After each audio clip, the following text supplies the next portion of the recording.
Now, we're going to be connecting our next guest from Europe, the heart of Europe, in Germany. His name is Kevork Almassian. He's also the editor-in-chief, the founder of Syriana Analysis. Do follow him on Twitter at Kevork Almassian as well. We'll drop that into the chat community as well, so you can connect with Kevork there online. He's on the live link right now. Hello, Kevork. How you doing?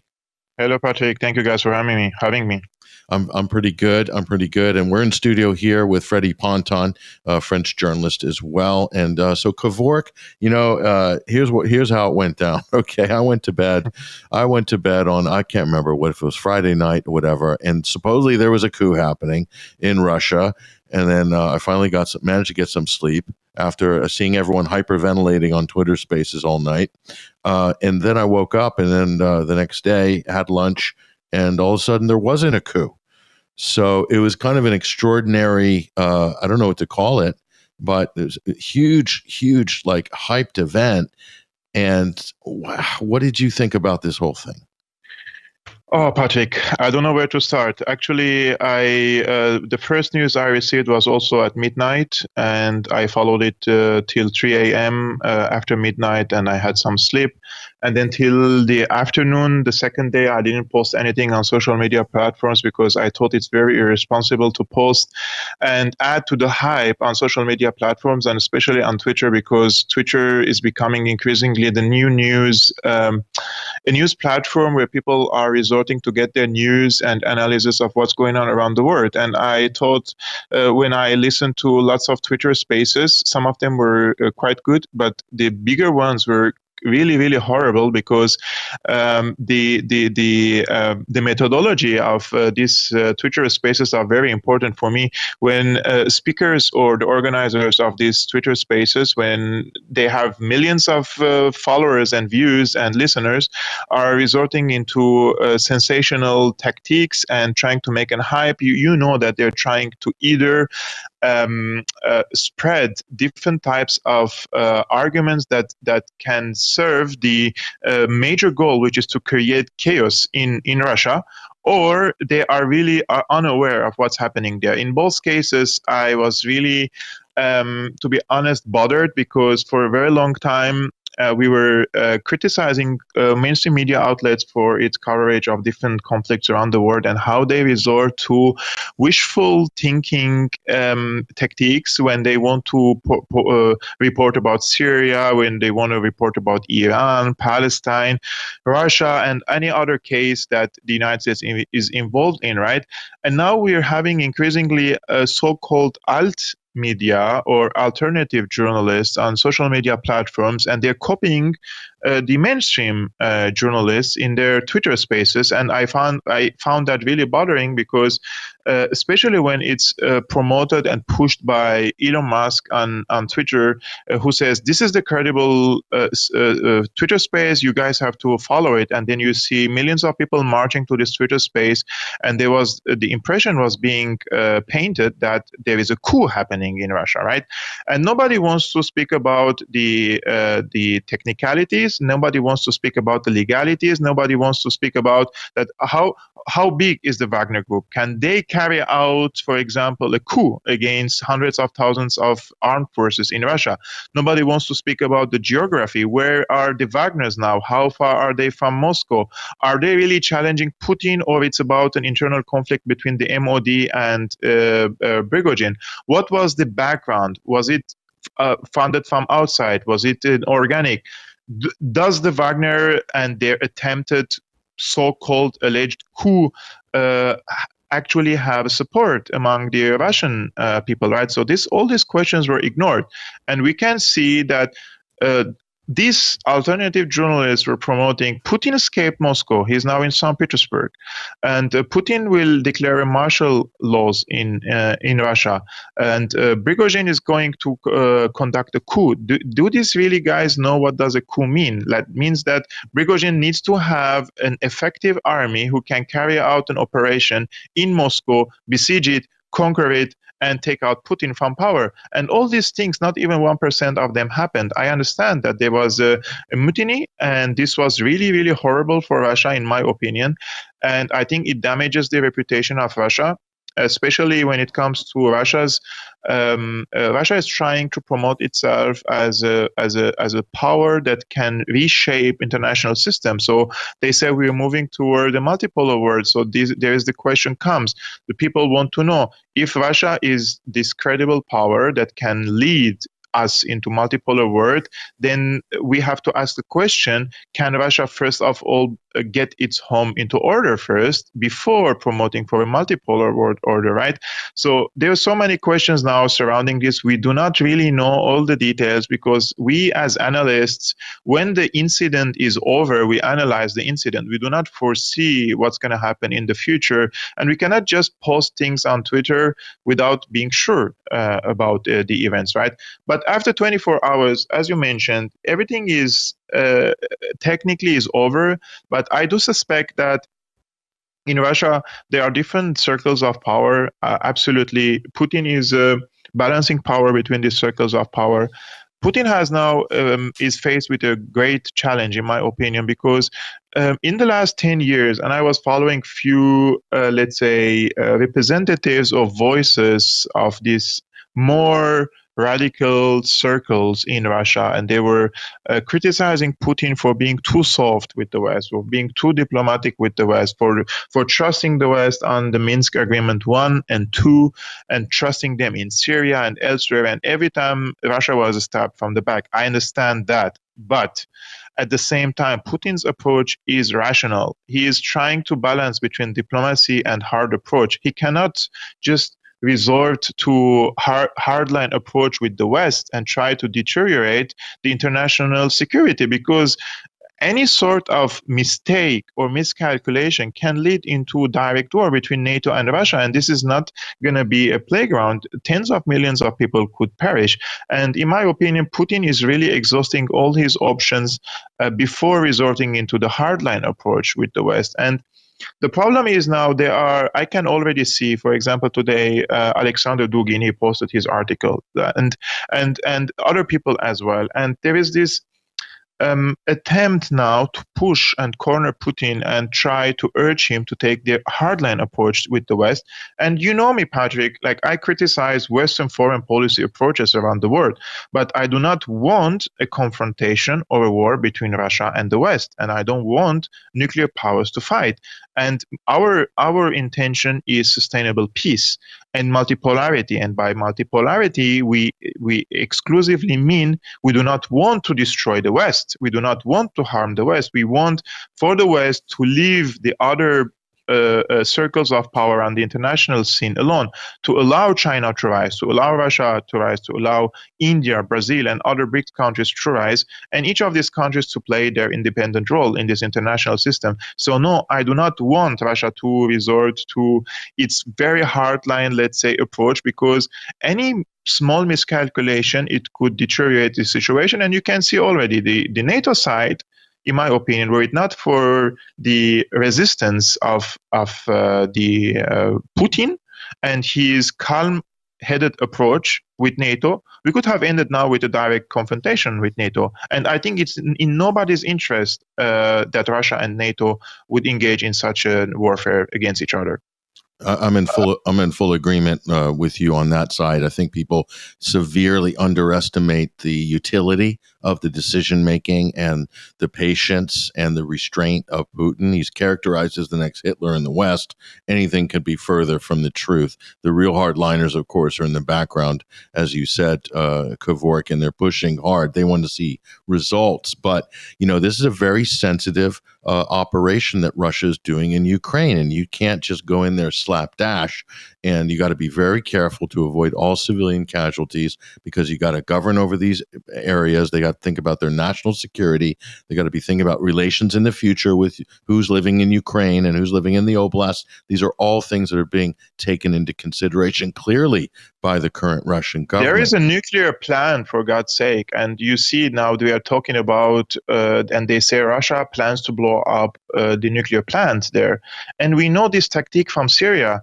Remember, in after 2013, when the Iranian advisors came to Syria, and when Hezbollah was involved in Syria, and when the NATO side, they saw that the tides are turning against them, because at the beginning, in the first 2 years, they were losing, they were winning, and then when the Iranian and the Hezbollah side came and they liberated Al-Qusayr, and they were engaged with these NATO proxies in Syria, and then Obama came and he said, if a chemical weapon is used, then we will bomb Syria, because before that they didn't have any sort of justification to intervene directly in Syria, right? And what happened after that? Several chemical attacks happened in Syria, and we know for sure now in 2023 that most of these attacks were either staged or never happened. But despite that, the NATO countries intervened and they bombed Syria several times after that, right? And this could also happen in Ukraine. And the nuclear plant rumors that Russia is going to bomb it is completely crap. Why would Russia bomb the nuclear plant? We want to know who benefits from it, right? In any political analysis, you have to put the incident in front of you and you have to see the aftermath of this incident and see who benefited from it. This is the first basic question, like the Nord Stream pipelines. Who benefited from the blast of the Nord Stream pipeline? The answer is the United States, is the United Kingdom, and it's not Russia. And the entire world knows now that it wasn't Russia. But when the events are, for example, the chemical attacks, alleged chemical attacks in Syria, 10 years have passed. Nobody speaks about them now. And these Western countries already bombed Syria. But now we have a situation in Ukraine that if there is any sort of attack on the nuclear plant there, whether it is staged or fake, this could lead into major escalation, and this could lead into direct intervention of NATO countries. And this is something, look, we've been just a year ago when if you ask, when they ask Olaf Scholz that if he wants to send tanks to Ukraine, he said no.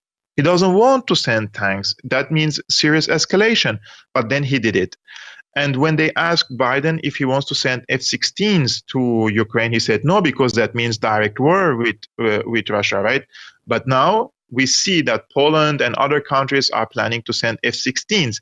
And where are they going to operate these F-16s? Not in Ukraine, because the Ukrainian air bases are either destroyed or they will be destroyed if any F-16s arrive in Ukraine. That means they will operate from Poland. What does that mean? That Russia is going to retaliate on Polish territory, and Poland is a NATO country. So slowly and slowly, step by step, we are heading every day closer to direct confrontation between Russia and NATO. And now this so-called attempted alleged coup that happened which is not a coup, of course. Let's call it the way it is. It's a mutiny. I think it will complicate the situation for Russia, and it will give some periphery, further periphery, more periphery for NATO to capitalize on this internal strife that happened in Russia in order to escalate and send more weapons into Ukraine, because in front of the audience they say, look, there's so many problems now in Russia and Putin is cornered. And you can see already the analysis today. Please just type on Google and on the news section about the so-called coup in Russia and see the official narrative of NATO and all these journalists who wrote about this. It's just one single narrative. Putin is weak, he's cornered, and he's gonna lose this war in Ukraine. So we have to add more pressure on him, because more pressure on him, like the head of Wagner did, it was fruitful. They're telling us that the Wagner group, when he added pressure on, or he put pressure on Putin compromised. So we have to put more pressure on Putin by sending more weapons into Ukraine, and that will lead into Putin's surrender. That's not going to happen. If anyone thinks that Russia will withdraw from Ukraine or from the Crimean Peninsula, and they will allow the NATO to achieve a decisive victory against Russia, they are misled. Because first, they don't understand the Russian mentality, and they don't understand the strategy of Russia in Ukraine, and they do not know that the withdrawal of Russia from Ukraine now will definitely mean the disintegration of the Russian Federation, because the Ukraine is the fourth bridge. We have France, Germany, Poland, and Ukraine are the four bridges that the United States can project its power into Russia. And the last bridge is Ukraine. If Ukraine joins NATO, then NATO will be able to project its power inside of Russia, and they will try to destabilize Russia from within. And we know that there are so many different ethnicities, religions, and they can play on all these differences in Russia, and they can let's say, encourage some Islamists, for example, to wage terrorist attacks in the Russian Federation, like they did in the first Chechen and the second Chechen war, and like they did in Afghanistan against the Soviet Union. So the United States will have so many cards to play against Russia to disintegrate it. The Russian Federation can collapse if Ukraine is occupied completely by NATO, and NATO is projecting its power into Ukraine. Therefore, this is an existential war for Russia. They see it that way. This is not my analysis. I'm telling what the Russians think about this war. Therefore, if Russia feels that they're going to lose this war, they will, I think they will resort to tactical nuclear attacks. And the first country that will be bombed, in my opinion, if they take such a decision, forbidden, I hope it never happens, it will be in the UK. Wow. Yeah. Decision-making centers, right? That's what the Russian leadership said. So let me ask you this, Kevork, based on everything you said, which is completely very well-balanced analysis, and I would definitely side with it. But what you said also about the Zaporozhye nuclear power plant, there was clearly a campaign, a communication campaign, the 72 hours preceding this coup that wasn't a coup.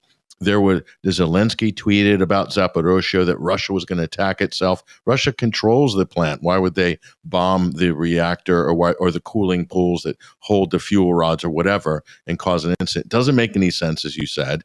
But then I see Lindsey Graham and Senator Richard Blumenthal screaming at the top of their lungs in front of a press conference just the day before. And I'm looking at all these signals and I'm thinking, do you think that something was happening, something was going down, and Russia knew something was going down, something serious, and they sucked all the oxygen out of that by having this drama play out in Russia? I'm theorizing a little bit, Kevork, and I know some people have entertained that this might be a psyop, a clever psyop staged by Russia. What would you say to that type of thinking?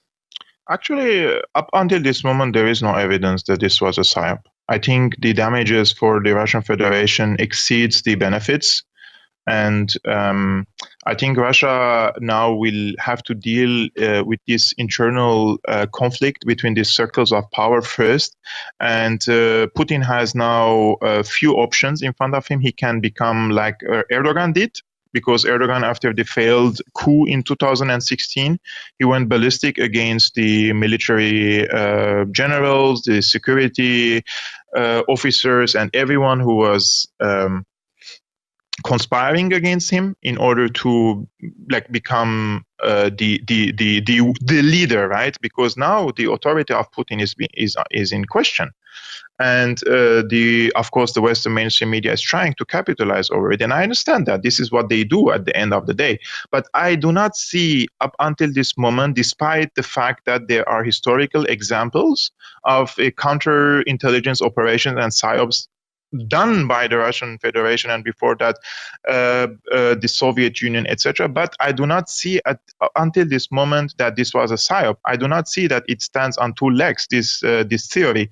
And probably in the future we could receive more information or some evidence or some leaked information or documents that we can establish an opinion about it. But up until this moment, I think this was an internal conflict between the MOD and the Wagner. And we knew that in July, I believe the 1st of July, there was a decision to dissolve the Wagner and integrate them into the Russian armed forces. And this could be a desperate act by Prigozhin. And I think he miserably failed, because in his mind, I think he thought this will have the snowball effect, and when he's marching to Moscow, he will have lots of people on his side because the Wagner, they are the ones who liberated Bakhmut, and they had lots of successes in Ukraine. So he probably thought that he will have a huge popular support, and if there is a popular support, if people start to come with you, you could give the impression that you have a big popularity and you can achieve your goals, right? But this has never happened, and I think Prigozhin was misled to think that he has a big popularity, or his popularity can exceed of Putin's. But I want to mention just one thing about this nuclear plant. I think facts are not important here. It's attributed to Goebbels when he said, repeat a lie often enough and people will believe it. I think this is the strategy, the media strategy of it. If you show a person now that there was a guy who belongs to the Ukrainian armed forces or to any other intelligence agency, and you catch them with cold hands, and this guy was trying to bomb or already bombed this nuclear plant, nobody will believe that. Most of the people will go with the mainstream narrative. Most of the people will believe what the media says about this, because at the end of the day, they will repeat the narrative that says Russia will bomb its own nuclear plant, like they did with the dam, right? In a few weeks ago, and like Assad used chemical weapons when he was already one step away from crushing Jaish al-Islam. So all these facts do not matter. In my opinion, most people who are with Ukraine, they are not interested in the truth. They're interested in defeating Russia, and the events in the past 2 days prove that the Russophobia is real. And a lot of people wish that Russia demises and disintegrates, which these people do not know that the repercussions, the negative security repercussions will be very huge and big, even on the countries that these people live in. The weak Russia can have internal fighting in Russia could have a spillover into Eastern Europe and also into Western Europe. People should be really wise when they deal with Russia from this perspective, and also they have to understand that Putin is not the Hitler of the 21st century, and he's not the guy that they think that he is this waking up in the morning and wants to kill people. They have to understand that the Russian Federation with Putin is his approach is a combination of a soft power and a hard power, and the alternative could be a hardliner, and he could go ballistic with the West, something that the entire world doesn't want to, unless these tiny elites in Washington and in the UK are planning for something enormous with Russia and the confrontation, and probably they're pushing us into World War III, which something we have to resist. Our words matter. That's why I'm very sad to see how things ended up on Twitter a few days ago or 2 days ago with these old Twitter spaces, because we couldn't play the constructive role during such times, and it was very irresponsible from these organizers of these so-called Twitter spaces to push for a sensational and hype type of reporting instead of resorting into reason, rationality, and trying to calm things down, because a chaos in Russia will definitely spill over into other places, and this will not end in a good place for all of us, including here in Germany. Yeah, no, I agree. And Freddie and I were following this and on Twitter Spaces. I spoke briefly on that big space with Mario, and I think they had 100,000 plus people. He's not even a journalist. He's not, and they're not doing journalism. They're just cherry picking things off the internet and then saying it's breaking news and driving everybody insane. You know what it reminds me of, Kevork?